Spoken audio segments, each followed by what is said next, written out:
Saudara semua di mana saja saudara berada, kita bersyukur kepada Tuhan karena sekali lagi tangan kasih sayang Tuhan menyertai kita sampai kita boleh ada di hari dan waktu-waktu yang baru dalam kehidupan kita. Setiap saat, setiap hari adalah sesuatu yang baru dalam penyertaan dan anugerah Tuhan.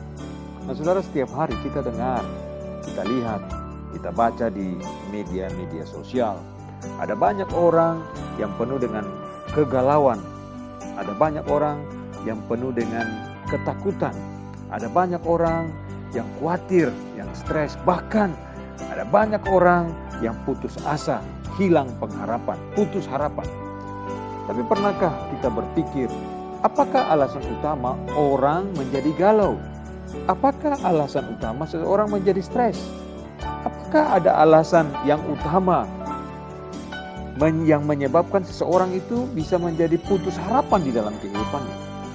Nah, saudara, setelah merenungkan, memikirkan, membaca firman Tuhan, menggali, mendalami, saya menemukan bahwa alasan utama seseorang menjadi galau, menjadi stres, bahkan kehilangan harapan, putus harapan, itu karena saudara dan saya yang stres, yang galau, bahkan yang putus harapan itu gagal untuk melihat segala sesuatu yang terjadi di dalam kehidupan kita dari sudut pandang atau dari perspektif Allah, dari sudut pandang Tuhan melihat, dari sudut pandang Tuhan memandang suatu persoalan yang terjadi di dalam kehidupan kita.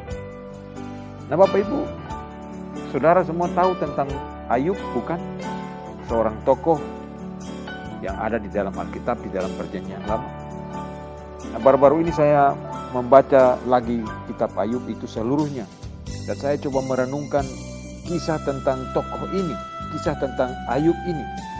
Dan secara khusus kalau kita memperhatikan Ayub 38-41, kita akan menemukan bahwa Ayub itu di titik yang sangat kritis. Dia punya iman bergumul dengan terjangan pendapat dari banyak orang yang ada di sekitarnya.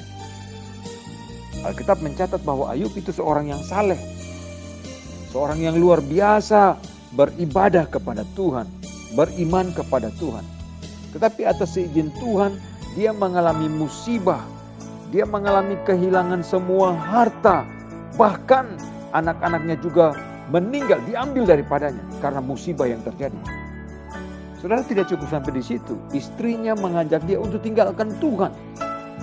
Dan teman-temannya datang dan mencoba untuk menghibur dia. Bahkan teman-teman Ayub juga mempertanyakan kepada Ayub, mendesak dia supaya dia bisa menjawab apakah yang Tuhan kerjakan dalam hidupnya. Apa yang Tuhan sudah buat di dalam hidupnya. Nah saudara, setelah teman-teman Ayub dan Ayub selesai berbicara, berdiskusi panjang lebar, di pasal 38-41 itu, pasal 38-41 itu, kita menemukan bagaimana Tuhan berbicara kepada Ayub. Bagaimana Tuhan menjawab apa yang menjadi persoalan di dalam kehidupan Ayub saat itu. Nah, saudara, pasal 38 berkata Tuhan berbicara, Tuhan menggambarkan bahwa dialah yang menciptakan isi alam semesta ini. Tuhan yang mengkarya ciptakan semua makhluk hidup di dalam semesta alam ini. Tuhan yang menjadikan semuanya. Tuhan yang berkuasa sepenuhnya. Tuhan yang mengatur tatanan kehidupan di alam semesta ini. Tuhan menciptakan dan Tuhan menguasai alam semesta ini. Nah saudara, Tuhan memberikan beberapa contoh di dalam pasal-pasal itu tadi 38-41, bagaimana semua makhluk hidup yang tercipta, bagaimana contoh-contoh yang Tuhan berikan tentang kehebatan sebuah makhluk hidup, sesuatu makhluk hidup, dan juga kelemahannya. Sesuatu yang Tuhan karyakan begitu luar biasa di luar alam pikiran manusia. Nah saudara, ketika Tuhan berbicara, Ayub menjadi sadar bahwa Tuhan tidak pernah bersalah dengan segala sesuatu yang terjadi di dalam hidupnya. Walaupun Ayub secara manusia tidak bisa mengerti apa yang Tuhan lakukan, tetapi Ayub yakin bahwa Tuhan tidak bersalah di dalam apa yang dikerjakan dan dilakukan di dalam kehidupan Ayub sebagai manusia. Nah, saudaraku yang terkasih dalam Tuhan, kita manusia sama sekali tidak berarti di hadapan Tuhan. Ini yang Ayub alami, ini yang Ayub tahu, ini yang Ayub belajar dari arti kehidupan. Bahwa manusia kita ini tidak sama sekali tidak ada artinya di tengah-tengah kemahagung karya cipta Tuhan di dalam semesta ini. Nah, saudara, Ayub diingatkan bahwa kita, Ayub dan saudara dan saya adalah ciptaan Tuhan. Hanyalah ciptaan Tuhan. Dan kita bergantung sepenuhnya kepada semua rencana dan kehendak Tuhan atas hidup kita. Saudara, saya ingat Yesaya 40.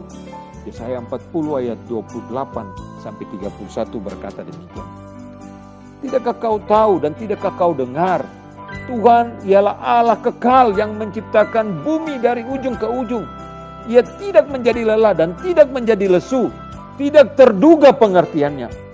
Dia memberi kekuatan kepada yang lelah dan menambah semangat kepada yang tiada berdaya. Orang-orang muda menjadi lelah dan lesu, dan teruna-teruna jatuh tersanjung. Tetapi orang-orang yang menanti-nantikan Tuhan mendapat kekuatan baru. Mereka seumpama Raja Wali yang naik terbang dengan kekuatan sayapnya. Mereka berlari dan tidak menjadi lesu. Mereka berjalan dan tidak menjadi lelah. Saudara perhatikan ayat 31, Yesaya 40 ayat 31. Tetapi orang-orang yang menanti-nantikan Tuhan mendapat kekuatan baru. Mereka seumpama Raja Wali yang naik terbang dengan kekuatan sayapnya. Mereka berlari dan tidak menjadi lesu. Mereka berjalan dan tidak menjadi lelah. Saudara, mari kita bersandar kepada Tuhan. Kita bergantung kepada Tuhan. Sekalipun kita tidak mengerti rencananya atas kehidupan kita, atas situasi yang terjadi di sekitar kita.